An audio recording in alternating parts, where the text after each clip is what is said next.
आमच्या हक्काचं लेखन व माय मग कुणी नाही केलं भलं व माय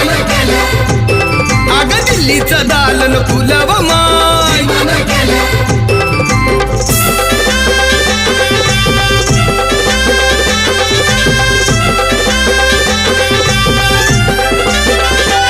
तुमच्या पोरानं शाळेत शिकावं